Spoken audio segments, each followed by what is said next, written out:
Hello and welcome back to Microbial Concepts. So today we are going to discuss about bacterial cell structure and function. Okay, so this is a quick video in which briefly we will discuss about cell organelles. Okay, so this is for students who need to revise at last minute before their exams. Okay, if for theory or practical. Okay, so just to remember what each cell organelle or what is the importance of each cell organelle is. So this is the short video. Okay, so let's start.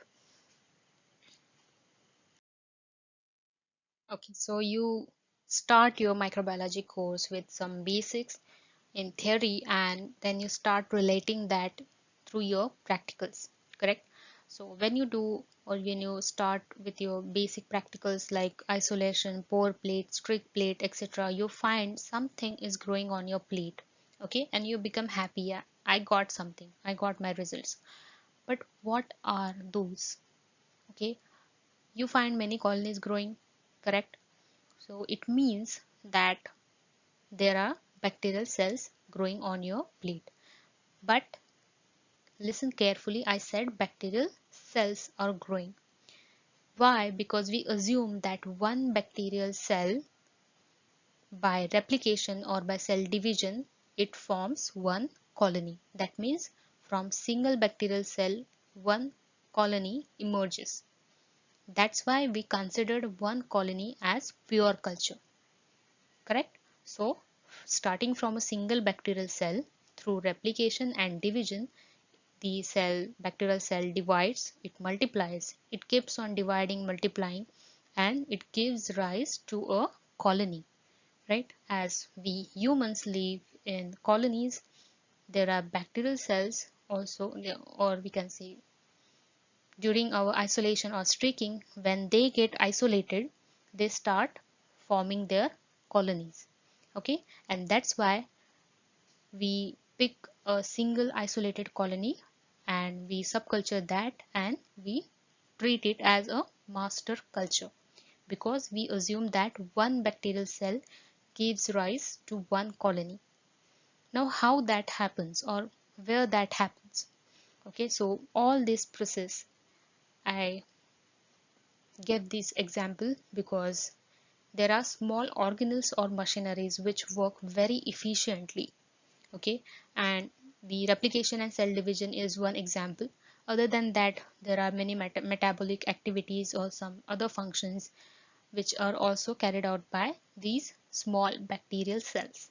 Okay, so not only for replication and cell division, there are many other activities carried out by them, such as metabolism, production of antibiotics, production of some acids, okay, degradation of this, degradation of that, etc., etc.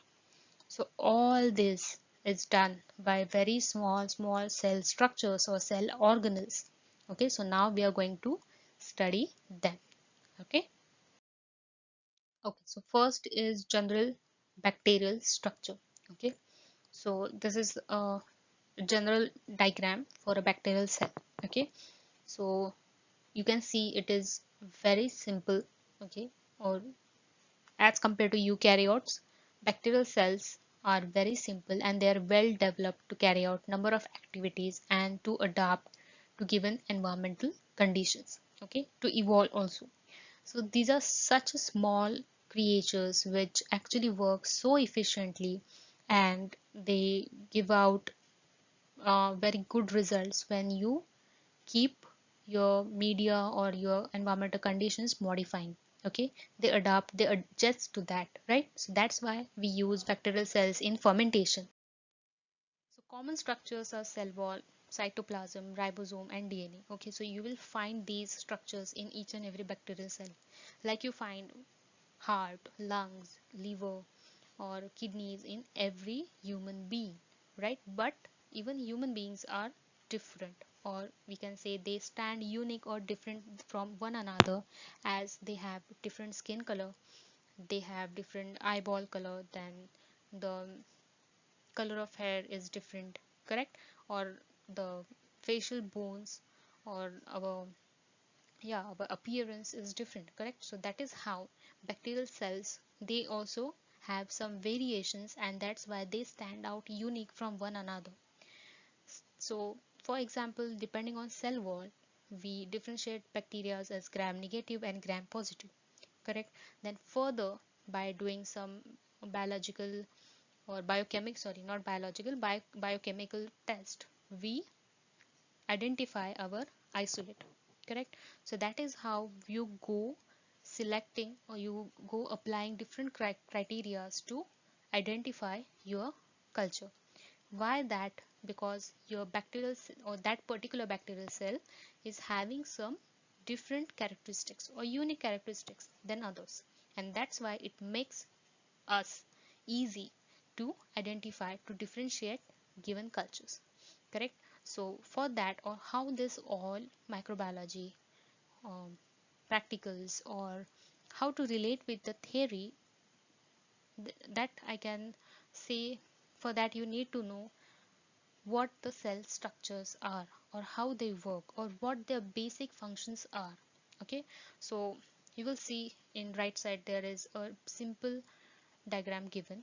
Okay, so outermost covering, the green part is pilus, sorry, it is capsule, okay, which has pilus, correct? So we will see functions of each and every cell organelle, but to give one point here, I will say that capsule, it protects the bacterial cell from getting engulfed by phagocytes in human body. Okay, in case of pilus or pili, they are very short in size and length. They help in adhesion uh, to different surfaces, even in human body. They help in adhesion, okay, to colonize in given environment. Pilus or pili, they help bacterial cell. Then after capsule there is cell wall. It gives a strength or it gives shape to bacterial cell. Okay, simple way, if you want to remember the function of cell wall, then you can say that it provides some structure, okay, some strength to bacterial cell. Then comes plasma membrane. So plasma membrane is towards inside of cell wall, okay, and it acts as a permeable membrane which decide what to come in and what should go out of bacterial cell. Okay, so this plasma membrane is actually holds cytoplasm or it covers cytoplasm. So you can say that whole bacterial cell is filled with cytoplasm, which holds nucleic acids and ribosomes in place, and actually it protects them or it protects DNA from getting damaged, okay, or by any it protects actually DNA from getting damaged or tampered or any kind of attack. Okay, so that is the role of cytoplasm. Then last is flagella. So it is a thin thread like structure which helps in locomotion or in movement for bacteria. Okay, so this is basic about cell, bacterial cell or cell structures. Now we will see what are these cell organelles and what are their functions. Okay, so let's start. Right, so what are cell organelles present, or which are the cell organelles present in bacteria? So first is capsule, which is this yellow part.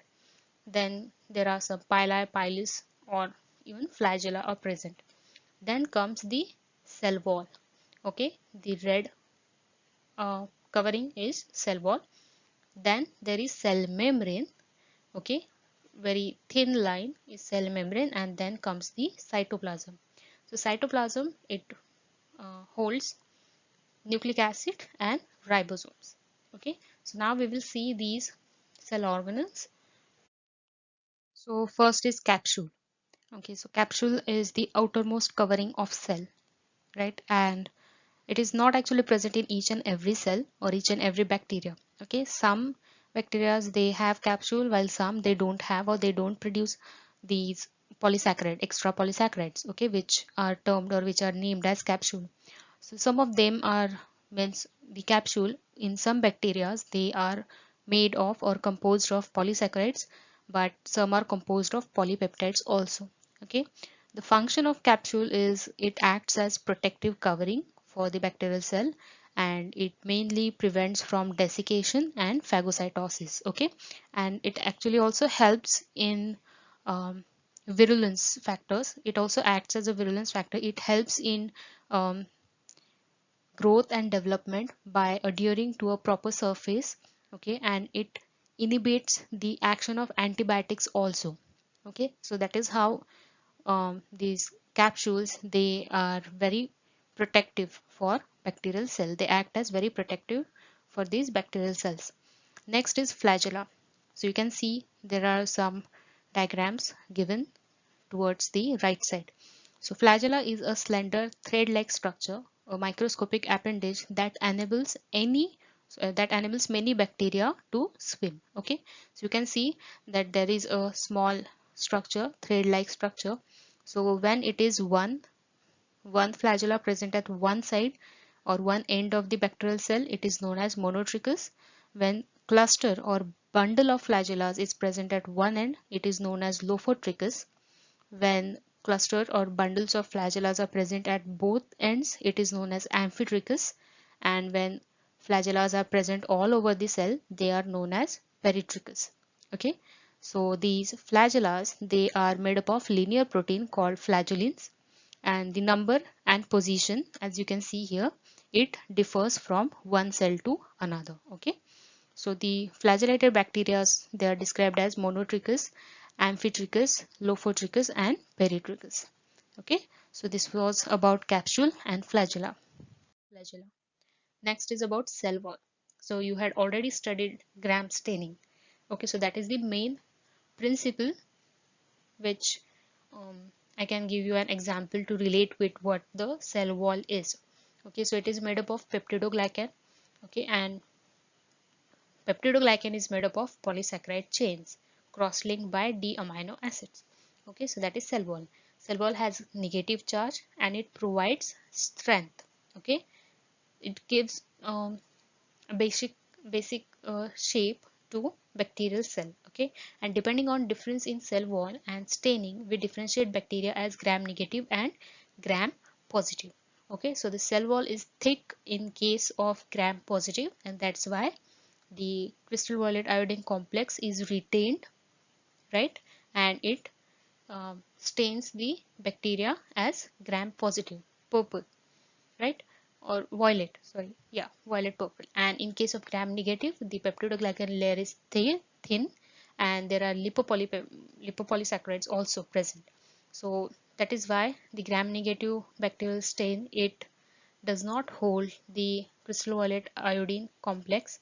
The complex leaks out and gram negative bacteria, they take up the counter stain, that is safranin. Okay, and it stains or it gives bacterial cells color as pink or red, right? So that is about cell wall.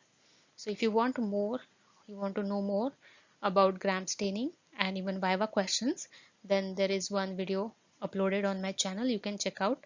I will also mention the link in description box.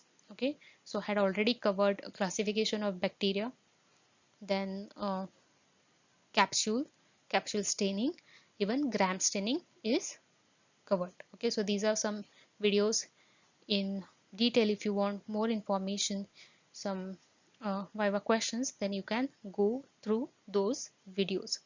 Next is cell membrane. Okay, it is also called as plasma membrane, and it lies internal, that means inside. Okay, after cell wall, towards inside of the cell, there is cell membrane, and it encloses the cytoplasm of bacteria. It is composed of phospholipids and proteins, and it acts as permeable membrane which determines what goes in and what goes out of the cell. Okay, so that is the function of cell membrane, right? So I hope you know the difference, you got the difference between cell wall and cell membrane, correct? Then next is cytoplasm, that is the most inner gel-like matrix which is present right inside the cell, or we can say that cell is filled with the cytoplasm. So it is also known as protoplasm, and the functions of cell growth, metabolism, replication, all are carried out in cytoplasm. Okay, Gel-like matrix composed of water. It is a gel-like matrix which is composed of water, enzymes, nutrients, wastes, and some gases. It also contains cell structures like ribosome, chromosomes, and plasmids. Okay, now even plasmids, not necessarily each and every cell will contain plasmids, but chromosomes like DNA, okay, then ribosomes will be present. Even RNA has to be present because protein translation has to be done. The next is uh, cytoplasm. It holds internal cell structures in place and it protects them from damage. Okay, so this is the function of cytoplasm. The next is DNA and ribosome. Okay, last point of today's video. So most bacteria, they have single circular chromosome, that is DNA. Okay, and bacterial ribosome is a cytoplasmic nucleoprotein particle whose main function is to serve as site of mRNA translation and protein synthesis. Correct? So we know that bacterial ribosomes are of 70s subunit, right? That is 70s, that is 50s subunit and 30s subunit. Okay, and that makes up the ribosome. Okay, and that is important, or it serves as the main site of translation and protein synthesis. Okay, so other than mRNA, there are tRNAs and rRNAs present, and they are important for all these DNA RNA related processes. Correct? So yeah, we had done for today's video. So thank you for watching, and like, share and subscribe my channel, and do share these videos with your friends, and do recommend them to subscribe my channel. That helps me a lot and encourages me to upload more and more videos. Okay, so if you want videos other than these topics, or any topic which I had not covered, okay, related to theory or practicals, you can comment that in comment box, or you can reach out to me on Gmail. Okay, that Gmail ID is also mentioned in description box. Okay, you can find out that. You can reach out to me, and don't forget to follow me on Instagram by same handle, that is Microbial Concepts. Right, so enjoy learning. Till then, bye bye.